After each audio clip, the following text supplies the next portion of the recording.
Не шырокае, але напорыстае вялля. Рака з характарам. Яна то вольна выбягае на шырокія паплавы, то ўгрызаецца ў высокі бераг, і тады ў яе глыбіню са стромы падаюць хвоі. Менавіта на ўзбярэжжы Вяллі нарадзіўся Расціслаў Лапіцкі, палымяны беларускі патрыёт, арганізатар і кіраўнік антыкамуністычнага моладзевага падполля, якое дзейнічала ў 1948-1950 гадах у Мядзелі і Смаргоні. Божы свет Слаўка ўбачыў 1 верасня 1928 года ў вёсцы Касута на Вялейшчыне у сям'і мясцовага святара Аляксандра Лапіцкага.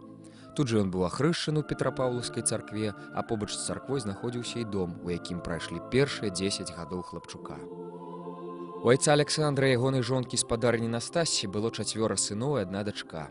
Адзін сын памёр рана. Рэшта дзяцей Вадзім, Алег, Вольга і Расціслаў выгадаваліся патрыётамі айчыны, чаму найбольш паспрыялі сувязі з віленскімі беларускімі асяродкамі. Покажите, где это место было. Есть место, где школа была.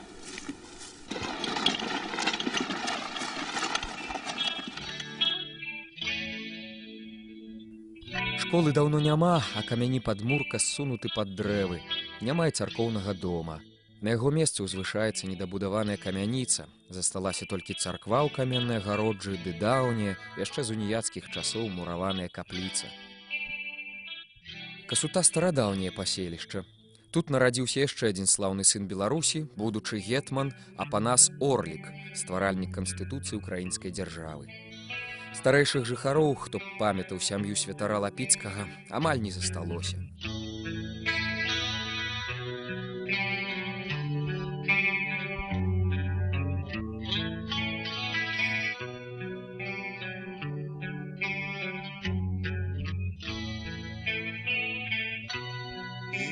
Позычили чужое обличье, им замкнули память на замок, и молкливость уже стала зазвичай, им давно уже мову заняло.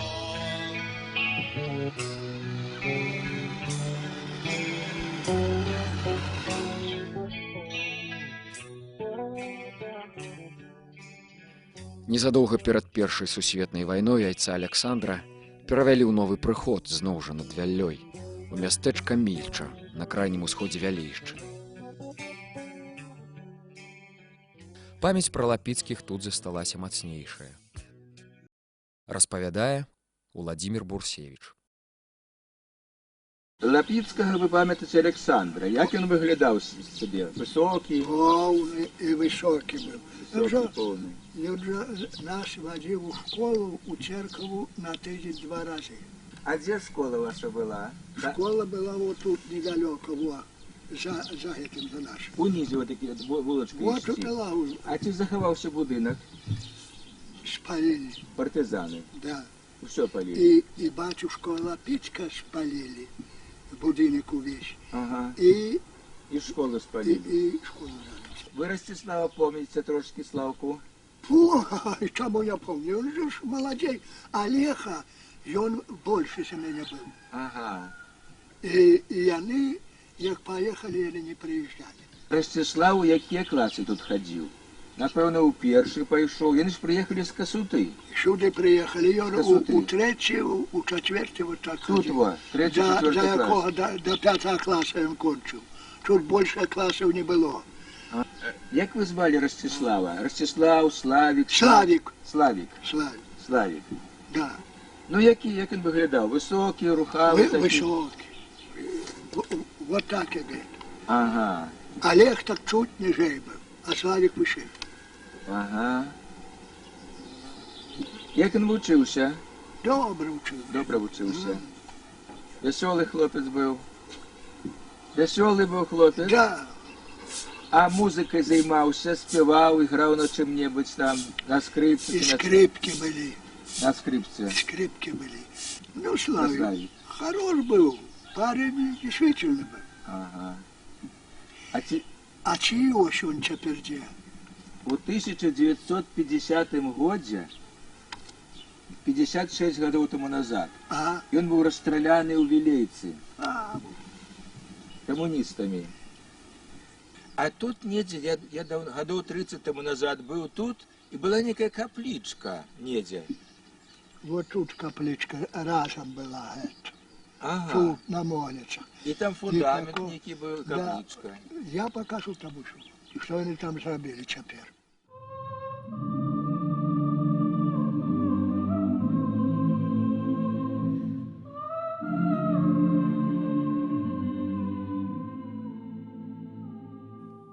Вось недзе тут была школа, у якую хадзілі вучыцца старэйшы Алег і малодшы Расціслаў. Будынак школы быў спалены партызанамі ў канцы 1942 года. Так па загадзе з Масквы было зроблена з большай часткай вясковай архітэктуры Беларусі. Пайшлі з дымам школы, шляхоцкія сядзібы, палацы, замкі і нават мураванкі звычайных сялян. Зараз тут парос густы быльнёг. Толькі старыя дрэвы сведчаць, што тут некалі была сядзіба.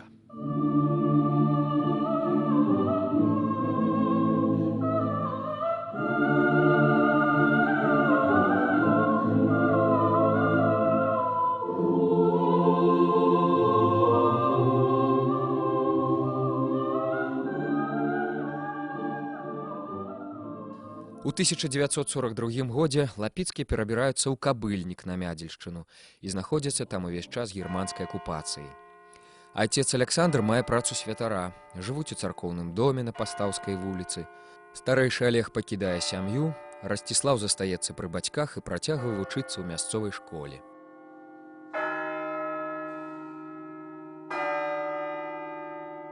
Пасля вызвалення Беларусі ад германскай акупацыі Алег трапляе ў Вільню і ўключаецца там у падпольны моладзевы рух. Падключае да яе дзейнасці і малодшага Расціслава, які ў Кабыльніку друкаваў улёткі. Потым быў правал арганізацыі. Масавыя арышты і нарэшце вясною 1945 года суд у Менску. Расціслаў, як непаўнагадовы, атрымаў 3 гады зняволення, аднак пасля перамогі над Германіяй неўзабаве быў вызвалены па амністыі. Па звароце з гомельскай турмы Расціслаў працягвае вучыцца ў кабыльніцкай сямігодцы. Школа, аднакласнікі, сябры, звычайна хлапчукоўскае жыццё ў першыя пасляваенныя гады галоднае і халоднае, але і са сваімі забавамі і ўцехамі ў сваёй кампаніі. Вясною 1947 года Расціслаў скончыў 7 клас кабыльніцкай школы. Гэты момант сведчыць здымак выпускнікоў, настаўнікаў, некаторых бацькоў. Слаўка на ім вясёлы і усмешлівы. Такім яго памятала большасць мядзельцаў і кабылінцаў.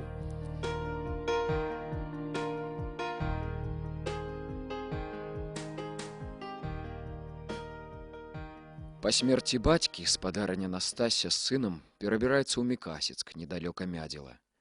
Апавядае жыхарка вёскі Васіліна Русаковіч. Раз в турме зрабіў з караўлотаў з 2 велосипед. Только об этом надо подумать. Только об этом, более ничего не надо говорить. Кто бы І сообразил. педалі былі, і круціліся. Одно колесо мама дала, один караулот. Ага. А туди педалі витачував з Алешем на верстаці.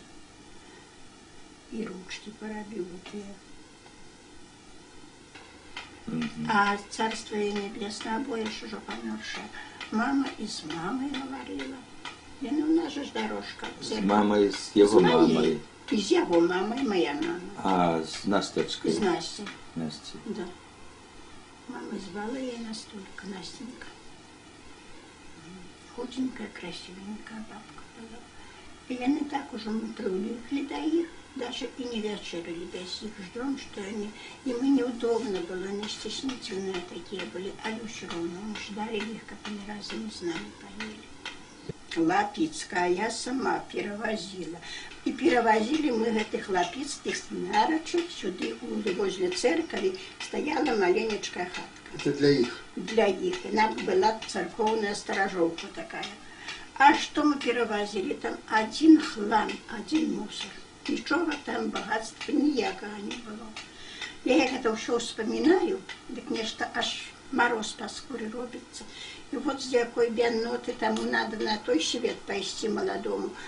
Михайлович, а за что он боролся, скажите? За Беларусь. За Беларусь. Вот такая жизнь у нас прошла послевоенная.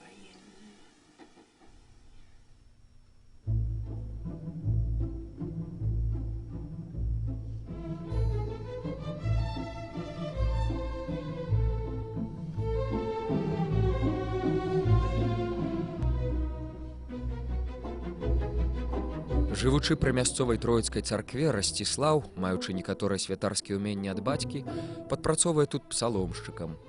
Адначасова ён прадоўжыў навучанне ў мядзельскай дзесяцігодцы, пайшоўшы 8 клас. Цёплым часам вучні нават з далёкага наваколля прыходзілі пешкі або прыязджалі, хто меў на роварах. Зімой уладкоўваліся на кватэрах у гаспадароў мястэчка. У той час мядзельская школа размяшчалася ў аднапавярховым цесным будынку. Зараз тут невялікая стаянка аўтамашын, а ад старога мястэчка засталіся толькі невялікія куточкі. –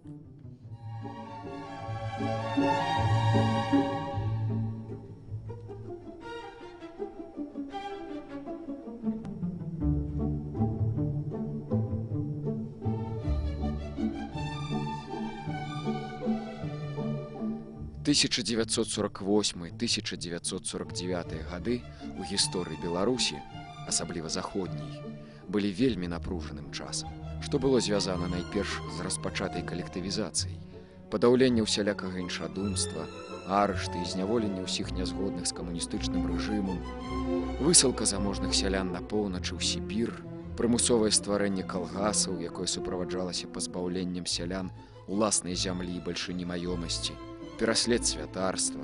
Всё гэта выклікала зразумелы пратэст усяго думаючага і вольналюбівага. Да таго ж гэтым часам разгарэлася халодная вайна паміж лагерам камуністычных краін і дэмакратычным светам. Гэта яшчэ больш абвастрыла рэпрэсіі супраць унутраных ворагаў. І наадварот, чаканне блізкай вайны з заходнімі краінамі, у якой, як думалася, Савецкі Саюз пацерпіць паразу, вяло да пашырэння супраціву, у тым ліку і да партызанскай барацьбы.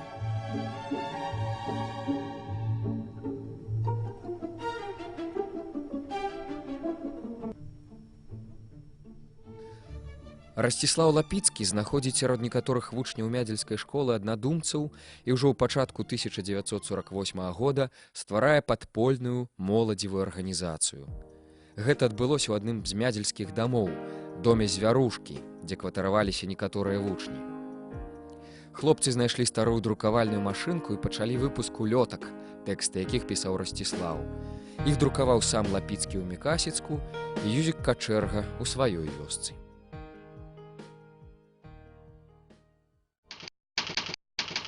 Смерць вырадкам роду чалавечага. Партызаны, падпольшчыкі, стойце на абароне сваёй справы. Беражыце ў сабе свяшчэнную нянавісць да камунізму, які нявечыць і разбэшчвае чалавецтва. Біце сталінскіх шакалаў. Моладзь, не губляй сумлення. Змагайся супраць слепа веруючых у падман камунізму, узначаленага хрыстапрадаўцамі, юдамі. Яны хочуць усіх нас распалазаваць на пяціканцовай звяздзе. Да зброі. Не бойцеся ахвяраў пакут. Уперад да светлай будучыні. Вашыя браты.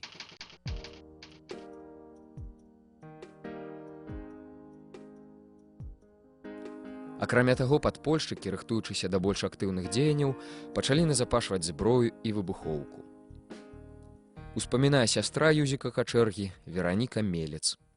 Только вот мой тата, так он каліў, што на большевиков, тады ж не паслухоўвалі іх у што дзе, дык ён тады, калі тата будзе казаць тое і тое, дык ён тады, от помні, мы звалі цяпер, каш папа завуць, ўсё тата, мы звалі даўней, дык, калі тата пападзешся, ты, кажыць, за свой язык некалі, дык ён усё на яго. А в астатні год, дык я кажу, ці добры, мама, кажыць, ці добры, што ён читай і заснець, кажуть, на якую бяду гэты хлапец можа. Усё, Юзік, читай, глядзім, уже задрэміць над кніжкай. В гэтых кніжках пастаянна сядзеў, ён чытаў, надта ж. Работы такой надта ж не было много, тут нас было много. Дык ён учыўся і ўсё, а болей мы нічого такого. Как подозревали на яго якое-што. Дык. А вы казалі, што ён любіў на гарышчы сядзець. А ведаеце, што ён рабіў на гарышчы, што мне сказаў у Шчэціне, друкаваў улёткі на машынцы. Так была машинка. І ён друкаваў на гарышчы улёткі. І яшчэ там быў нейкі будыначак там асобна ад хаты, можа пунька ці што там было у вас. Свіран ці хлеў. І там таксама ён друкаваў, каб бацькі не чулі. У склепе. У склепе друкаваў таксама на Мне машынцы. казала Казя, раз сказала, я, кажется, пришла, ён нешта там робіць. І он, кажется, схаваў нешта і уцікае, кричить на яе, каб я, кажется, не заметила, што там ён робіў. А як Лапіцкі, Славік до вас прыходзіў? Один раз пришел Ага. и ночевал у нас. Поночевал и пошел. Раніцу устал, пошел. И пошел в школу, и ты пошел из Зимки. А кто я в чому? Ну. А от як арыштавалі яго, з вобыскам до вас прыехалі? Ну вот, это было под вечер. У нас была водка, самогонка. Стояла еще подложка под колодом. Как вышли в хату, так что я тогда скорее. Думаю, это полно водки шукать приехали. И как будем обыск робить. А яны не заметили. Я эту водку схопила за этой некой банкой и полетела до суседа, занесла я ее. А тогда кричит, все ёсць у хаті, все, ну і болі, і яны шукаюць усё, у нас усё шукаюць усюды. Ну, а сестра этого, что в Латвии, так она, все ей тут книжки лежали на столе, она была учетчиком у колхозе.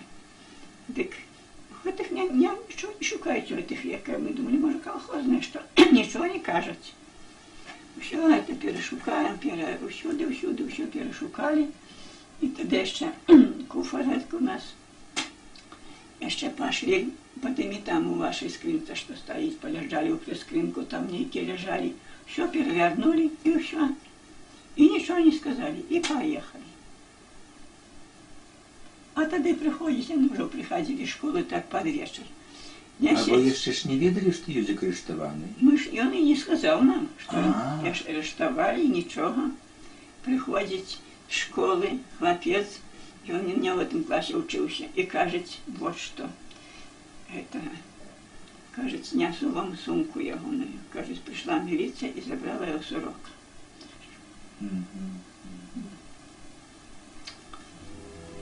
Ай,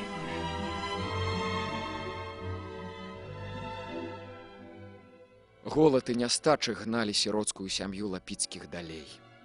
У пачатку восені 1949 года яны апынуліся ў Смаргоні, дзе жылі родзічы спадарні Настасі. Пачаўшы хадзіць у 10 клас смаргонскай школы, Расціслаў Лапіцкі і тут разгарнуў антыкамуністычную прапаганду, шукаючы і згуртоўваючы аднадумцаў. На працягу нейкага месяца ўтварылася даволі шматлікая падпольная арганізацыя. У Смаргоні таксама асноўная ўвага ўдзялялася ўлёткам. Познімі цёмнымі вечарамі лісткі расклейвалі на слупах, агароджах, сценах дамоў, на будынках дзяржаўных устаноў і нават на міліцыі. Розгалас сярод тутэйшага насельніцтва ад гэтых улёткавых кампаній быў шырокі. Усхапіліся і спецслужбы. Распачаліся нагляды, розшукі, допыты. Найперш звярнулі ўвагу на прыбылага з Мядзельшчыны юнака. Але допыты не далі выніку, і Расціслава выпусцілі на некалькі дзён з вязніцы. Нарада бліжэйшых паплечнікаў па падзем'ю пастанавіла, што Лапіцкі павінен перайсці на нелегальнае становішча, і юнак таемна вяртаецца на Мядзельшчыну.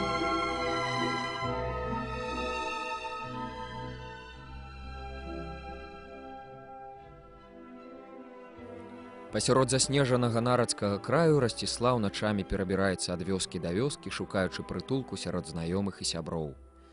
Адным з апошніх яго ўбачыў Юзік Качэрга. Юнак быў знясілены і абмарожаны, але не губляў сілы духу, даваў распараджэнні, перасылаў праз Юзіка іншым удзельнікам падполля шыфроўкі, папярэджваў аб магчымых арыштах. Калі зараз у далёкім Шчэціне Юзеф Качэрга разглядаў некалькі фотаздымкаў Лапіцкага, каб вызначыць найбольш характэрны, ён выбраў той, дзе Расціслаў сур'ёзны і засяроджаны.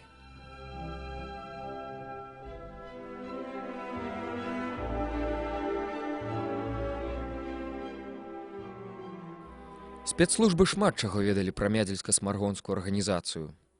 І тут не абышлося без здрадніка. У ноч з 1 на 2 лютага 1950 года у Смаргоні у доме актыўных падпольшчыкаў Леакадзі і Часлава Цыбоўскіх была зладжана засада.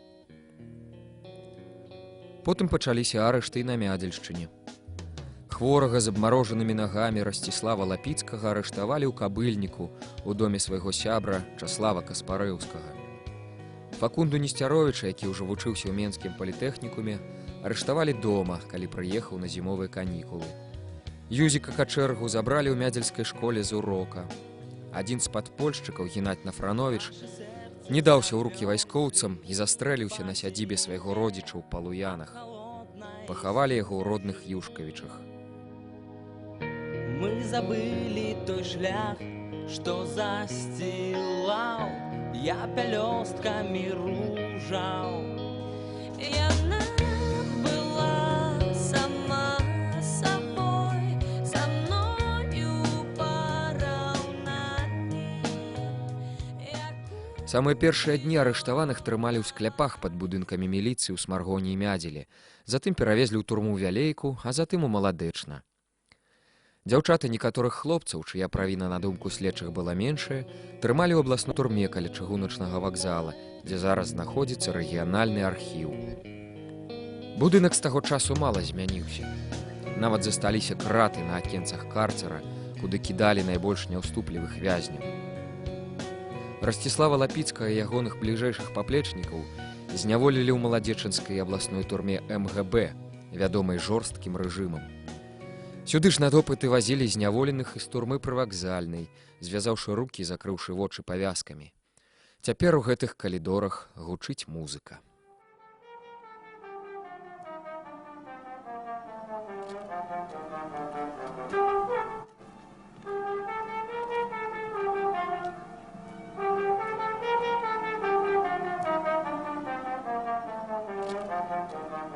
Будынак МГБ быў тыповым для кожнага абласнога цэнтра.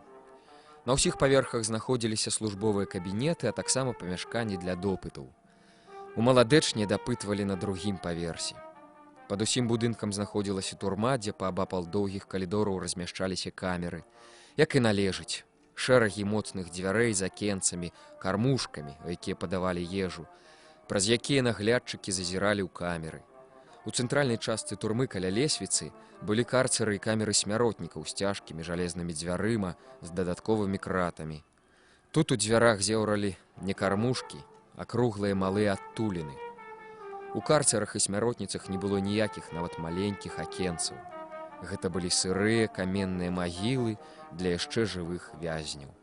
Вокны падзямельнай турмы былі ўмацаваныя частымі і тоўстымі прутамі кратаў, адмыслова ўмураваных яшчэ пры будаўніцтве гмаху. Іх не зломіш і не перапілуеш.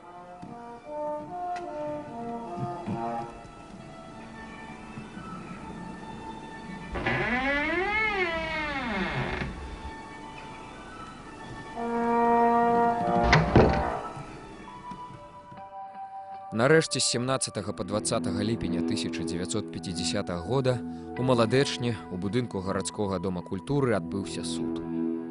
Зараз у гэтым даволі пераробленым будынку Маладэчынскі драматычны тэатр. Судзіў ваенны трыбунал беларускай вайсковай акругі, без пракурора, адвакатаў і сведкаў.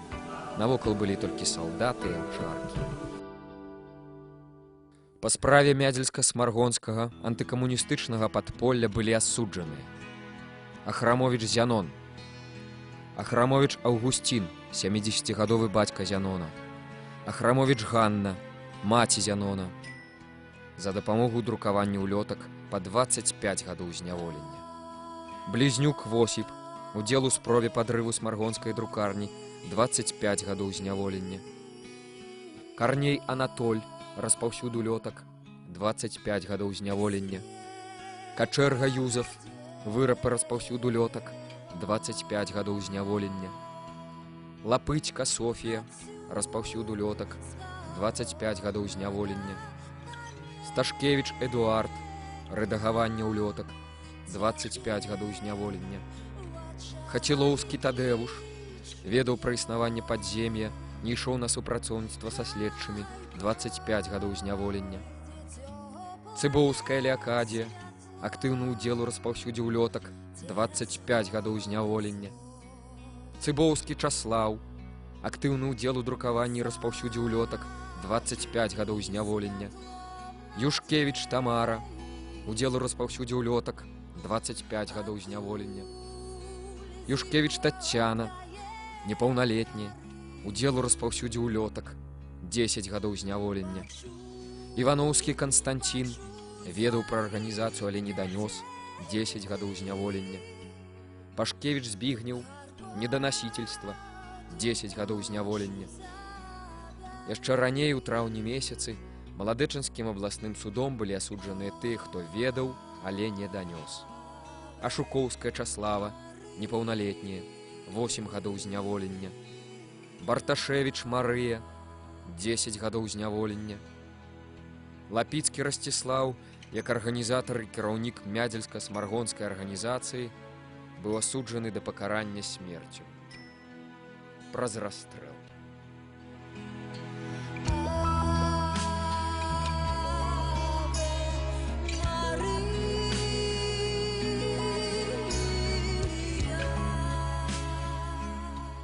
Несцяровіч Факунда, якога трыбунал палічыў намеснікам Лапіцкага, таксама быў прыгавораны да расстрэлу.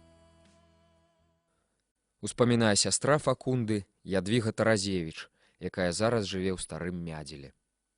Разам з Лапіцкім у лесе пад Вілейкай не расказваў гэта? Як расстрэльвалі? Аля налепі тая ж болей.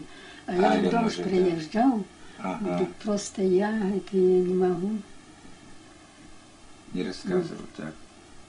Бо гэта ён расказваў гэтаму Як мне Качэрву. далі свіданне, Так. дык ён жа не мог мне сказаць, бо за те, што міліцыянер жа ззаду стаяў за Ага. ім.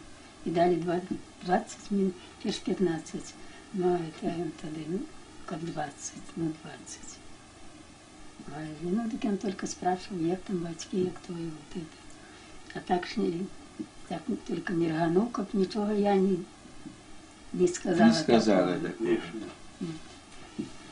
Як от сам арышт, як арыштоўвалі яго? Гэта ж вы прысутнічалі. Кондра прыехаў так надвечар да яго, як былі канікулы у яго. Зімовыя. Зімовыя. І от тады это еш. А ноччу прыехалі яго забіраць. І якраз была самагонка разведзена ў нас. Мы за те, што будаваліся.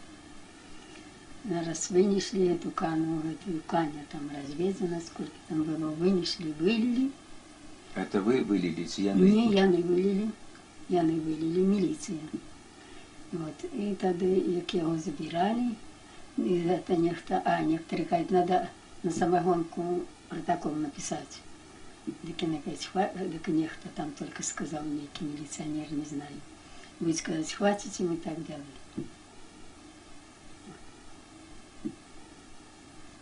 И тогда его повезли. Вот повезли его. Сразу мы всю велику.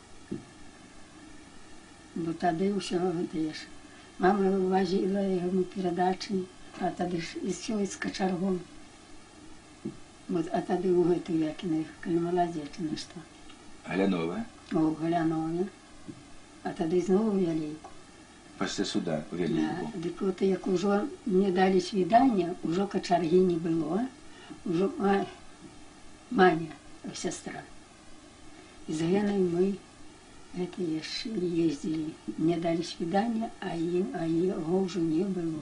И он уже был в Сморгонях. Кто, кочерга? Кочерга. Ага. В Сморгоне его вывезли.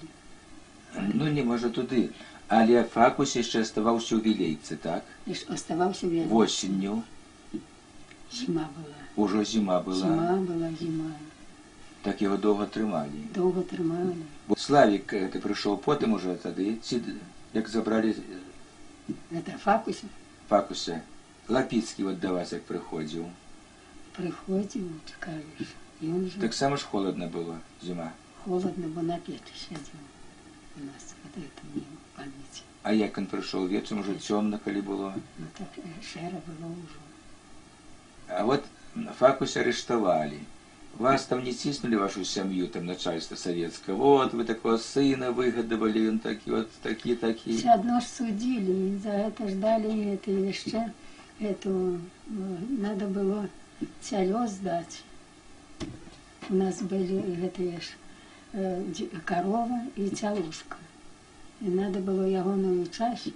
Конфискация маёмости. Да, конфискация маёмости была. Вот, и сдали в колхоз. Еще вот тут Посовицкая оказалось, что ягода, сын же он грешник. Ведь сказать, бандит. И он. Кажу, я никого не забил, да. Кажу, кого он забил? А советская? Недавно это было. Вот. Это на у Старым Мяделе, это советская? Вон, напротив нас живете. А яна адкуль не так само тут Зюшкович? Так само Зюшкович? Нафранович, Надеевич. Нафранович,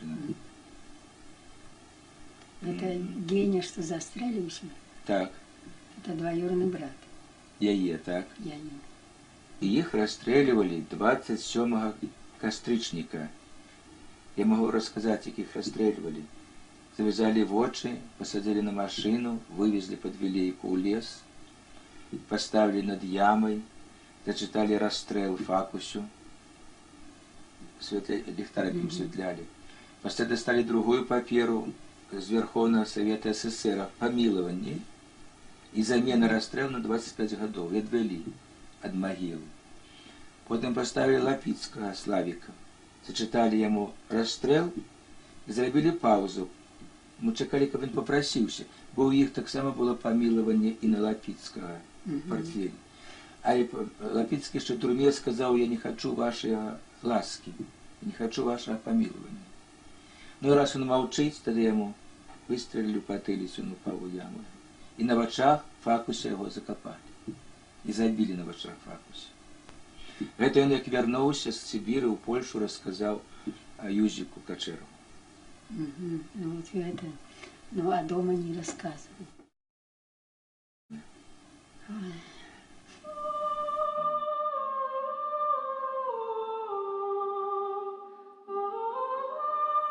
Пасля суда большасць асуджаных перавезлі ў вялейскую турму чакаць на свой далейшы лёс. Некаторых дзяўчат пакінулі ў маладэчне, затым яны трапілі ў турмы Менску, дзе выкарыстоўваліся на самых цяжкіх працах новабудоўляў, але хутка доўгімі этапамі былі развезены па канцлагерох усёй вялікай і неабсяжнай, на Архангельшчыну, ў Комі, Прыбайкалле, на Калыму, у Казахстан і ў іншыя мясціны. Пасля смерці Сталіна наступіла паслабленне лагернага рэжыму, зменшыліся тэрміны зняволення, а ў сярэдзіне 50-х гадоў палітвязні вярнуліся на волю, але на радзіме панавалі ўсё тыя ж камуністы, і большасць колішніх падпольшчыкаў была вымушаная з'ехаць у Польшчу, Літву, Расею. Вярнуўся жывым і Факунда Несцяровіч, якому расстрэл замянілі на 25 гадоў зняволення.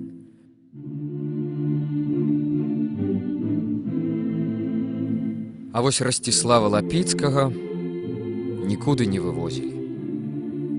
Асуджанага да расстрэлу пасля прыгавору пару месяцаў трымалі ў вялейскай турме ў камеры смяротнікаў. Яго там бачу адзін са зняволеных, схварэлага і апухлага. Затым духоўна незламанага юнака, школьніка, дзесяцікласніка, які адмовіўся ад памілавання, восеньскай ноччу з 27 на 28 кастрычніка 1950 года расстралялі ў лесе пад Вялейкай.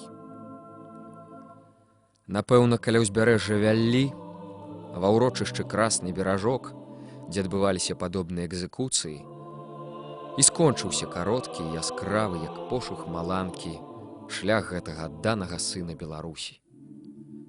Над Вялёй ён нарадзіўся, і над Вялёй лёг у зямлю. На вечны спачын.